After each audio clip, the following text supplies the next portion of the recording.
Alright guys, it's Justin again. We are going to talk about atrial rhythms. I'm doing this on my phone, trying to show you guys how to do the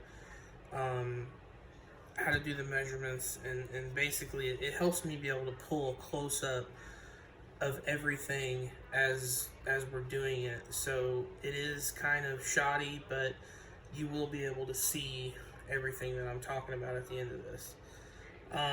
The first couple rhythm strips that we're going to go over, premature atrial contractions.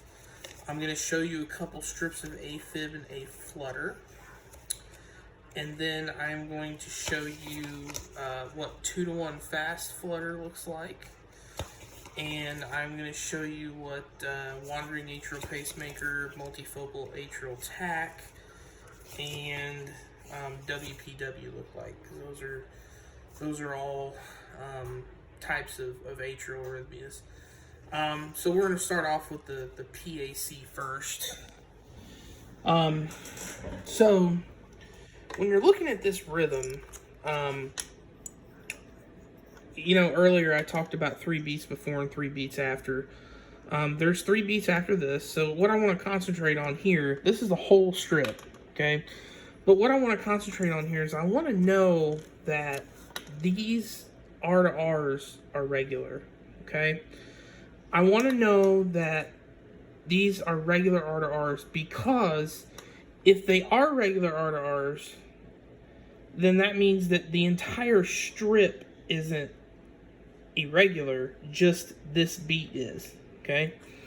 If I was doing this, if I had taken this strip myself, I would have done 3 beats after and 3 beats before, so that way you could at least tell that that next beat is probably going to end up right there. That was where that over here was where that next beat would have come in from before you went to the PAC, okay?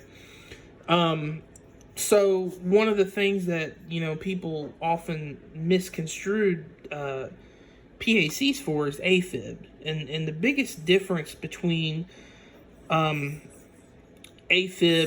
and PACs is that you always have a definitive P wave, which is right there. There's a P wave there. There's a P wave there. There's a P wave there. But there's not a P wave there, okay? And that is going to indicate that is a premature atrial contraction. And you can kind of see right here that there is just a little bit of a hump, and that's where it comes in early. The T wave in this strip is inverted, which doesn't really mean anything right now for what we're doing. It'll mean something later on, but so you can tell that all of these are that this whole strip as a whole is regular except for this beat right here. So that is what a PAC looks like. So this interpretation would be sinus rhythm with an inverted T wave and a PAC. Okay. Next, we're going to go over, we're going to look at some A-flutter. Okay. So this is a 1, 2, 3, 4. I'm going to call this a 4-to-1. You could probably call it a 5-to-1 too if you wanted to count this. 4-to-1 A-flutter. Okay, this is as close to textbook A-flutter as you're ever going to see in your entire career. If you look at this and you see right here, you see this notch right here. Okay, that notch right there is present in every one of these complexes. Okay, so if you look right here, that notch is present in each one of these complexes. Okay, that notch in the ST segment is nothing but a flutter wave. It's a continuous flutter wave. So the question is, how do you know whether it's flutter or whether it's something else? Well, flutter will always march out. So you take this, this. Oh, look at that. See that mark right there? That's the other end of the flutter wave. I line that up, and look, it's right there. Lined up again, lined up again, line it up again, and you hit that abnormality in the ST segment. So when people hear me talk about ST segment changes in flutter and fib, that's exactly what I'm talking about. Because nowhere else on any EKG are you going to find a notch in the ST segment like that, unless there's some kind of infarct or ischemia going on. But if if you're trying to find flutter, or you're trying to find fib, we'll talk about atrial attack with a block later.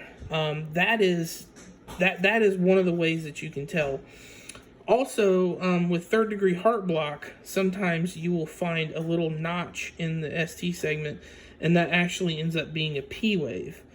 We'll talk about that later, and I'll show you some examples of that. But this is textbook A flutter. This is as textbook as you're going to get. Your PR on this is going to be 0, okay, because there is no PR. Your QRS on this is probably going to be a little on the wide side. I'd probably say like a 0.10. And you really can't measure a good QT with this because of the flutter waves. So that is what a slow, very defined A flutter looks like. Okay. So this is AFib. Okay. There's 3 beats here. All right. You might be able to make a case that this is, I really wish I had something to hold my phone. You might be able to make a case that this is maybe flutter.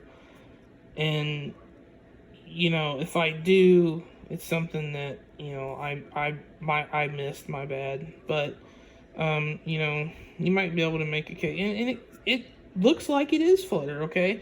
So this actually isn't flutter, or isn't fib, this is flutter, okay? It's very undefined. See, even I make mistakes. I told you guys I wasn't like 100% with this stuff, but I do know what I'm talking about. So this is actually this is a well-defined A flutter. This is not a very well-defined A flutter. And as a matter of fact, I'm going to fix my mistake right now. I'm going to call that A flutter. Okay. And so you can see why. You can see why it's not very defined. So you can see these humps right here. And actually, if you go over here a little bit, you can see that. See them? They're in the T wave. So that one's in the S wave, beginning in the T wave, right at the J point, and this one's actually in the T wave. And if you keep going, I just closed these. Hang on a second, I gotta tighten these up a bit. Okay. Alright. I should have tightened these up before I started this video, but so go there, go there, go there, go there, go there. Okay. So you can see all that marches out. Okay. So this is an undefined A flutter. Now, in the telemetry world, if I was going to interpret this, I honestly, because in tele we always have three leads that we interpret in, and we at least chart 2. So my best guess is, since this is lead 2, if I put the V1 lead up, you would probably see the flutter look more like this, okay, in the V lead. And that's sometimes how we differentiate these rhythms. So, don't be afraid to look at another lead, or do a 12 lead and look at another lead, because you'll be surprised at some of the stuff that might not show up on lead 2, but will show up in another lead, okay? So that is, like I said, well-defined, not so well-defined, okay?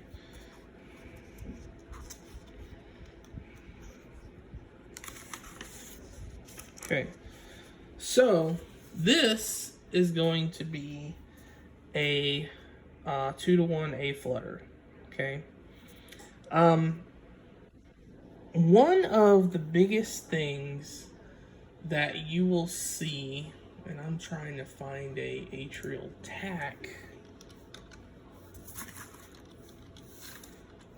strip real quick so that I can show you guys what the difference is in atrial tach and atrial. So that's multifocal atrial tach.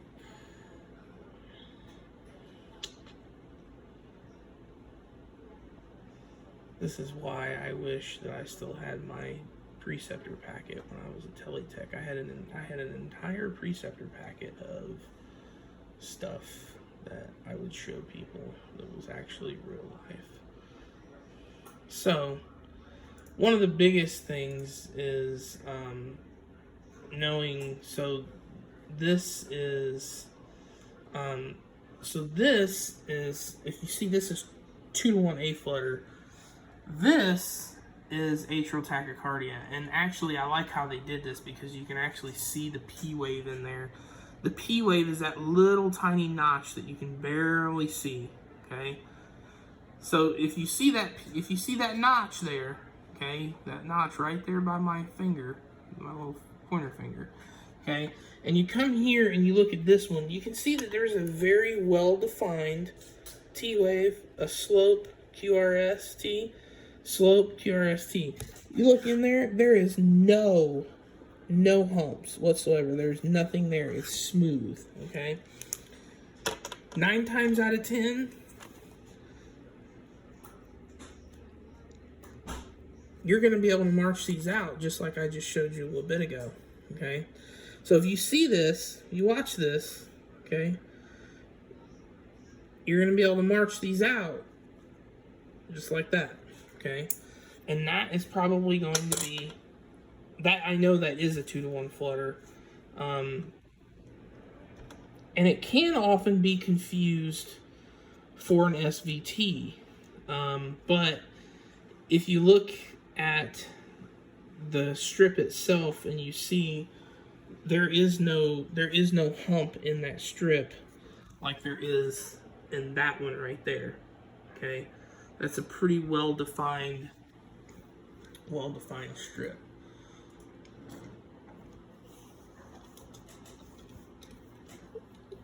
And I'm actually saving that.